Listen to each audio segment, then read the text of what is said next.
Hi, all. We're going to jump on for just a few minutes and talk about some of the basic beginning steps that I use in my practice in mental health therapy to get a patient to connect their mind to body. Why this is important? Well, most of the time, including myself doing this, but most of the time I get patients that come in because they have some kind of challenge, right? Some symptom or multiple symptoms that are affecting them daily and interfering with work, school, relationship, etc., right? And they can feel that these things are interfering, i.e., irritability, right? Mood swings, anger, substance abuse, anxiety, so on and so forth. They can feel it, but they don't necessarily maybe have the tools or know what to do next. And so, my job, right, at the beginning is not to immediately like throw, for me, this is my perspective, throw a bunch of here's what you do, like take 17 deep breaths and sing kumbaya and do 5 circles around in the room. All of that's good. Some of it works, right?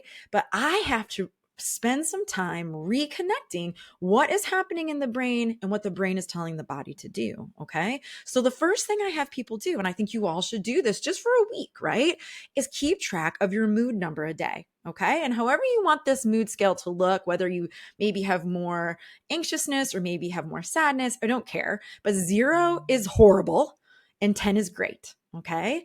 And you could flip flop that, I guess, if you want, but it's an extreme scale. So a lot of times I say 0 is so bad, right? Especially for my depressive. 0, you feel so horrible, like you want to die, you have a plan, you need to be in the hospital. Okay. So that's the extreme side. 10 is almost unobtainable.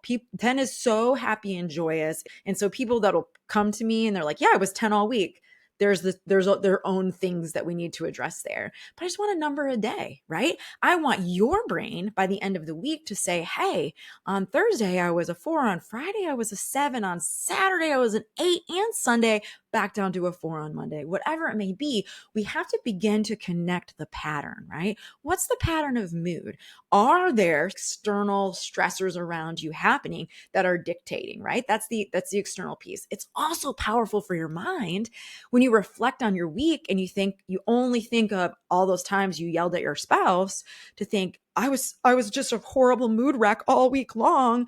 Well, when you look at your mood scale, perhaps there was some positive numbers on there. There were some numbers above 5, let's say, and you weren't screaming at your spouse all 7 days, and it puts things into perspective. So that's tip number 1. It's to just increase awareness, right? Because the moment we start increasing our understanding of like, oh, whew, I'm a 3, I'm a 4, this is not good. Like I need to do the things I need to do to up my 3 or 4, right? Then we start to gain more control. Okay. So that's number 1. That's the biggest thing. The second thing is let's say we do a mood check scale for a week or two and you're into it now. You have your number in your phone, just 1 number a day. I'm going to increase that homework a little bit and we're going to add a system check. And what's a system check?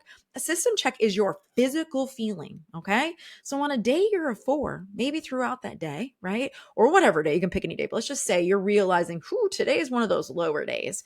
I'm not doing so well. I would want you to stop maybe like twice a day, 3 times a day, and pause and do a system check. Okay, how does my head feel right now? Well, I got a headache. I can feel that throbbing. Oh, my ears are ringing a little. Like, I feel like I've been on the edge of tearing. That always makes this sort of tighten up right before I tear. You get those like throat lumps. I felt that. Like, man, I have these like bizarre sweat marks I've had all day. I put my deodorant on. This is because it's a physical reaction, right? Perhaps, again, I'm going down the system. And I know you can't see me head to toe, but I'm going down. Now I'm checking my stomach, right? A lot of us carry our distress, whether it's sadness, anxiety, I don't care what title we put on it, in our stomach, right? Because a lot of our happy hormones are created there. So if we're under distress, our gut can also be in distress. So maybe you have a bellyache. Maybe you haven't pooped in a couple of days. Maybe you're going too much, right? I got to look and see what's happening there, right? All of a sudden my hips ache today. Today's a rough day that's rainy and I feel like crap and I'm moody and my hips ache. Well, a lot of people say, the barometric pressure, the rain, all of those absolutely play a role, but perhaps there's a mood base there too, right? Because mood and inflammation are connected. Or I noticed today at my desk, my patients can see that I'm sort of wiggling because my legs underneath the table are like this all day. I could play the drums, right? A double pedal on the drums like a rock star. Or I've noticed that my feet go numb. All of a sudden, I feel like my feet aren't attached to my body. And those would be the ways I would go down my system on these lower days and just do a system check, right? Now, maybe on one of those happy days, like I live in Tennessee, so the Tennessee Vols are playing and life is good. They're going to win. And I'm a Lions fan and they're winning and we're watching games and family's over and life is good. Maybe I slow down for a second and do a system check on that. Like, yeah, my face hurts, but it's a good hurt because I smiled all day, right?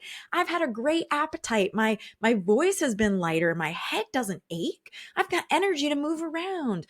We have to slow down enough on good days and bad days to become aware of how we feel because, and you'll hear me say this a lot for those who follow me, the brain believes what we tell it to believe. So if I have not kept track of my mood all week and I've had a rough week, I've had some pretty lows, my brain starts to believe that's how my whole week was. There was no highs. It was all lows. It was all crap.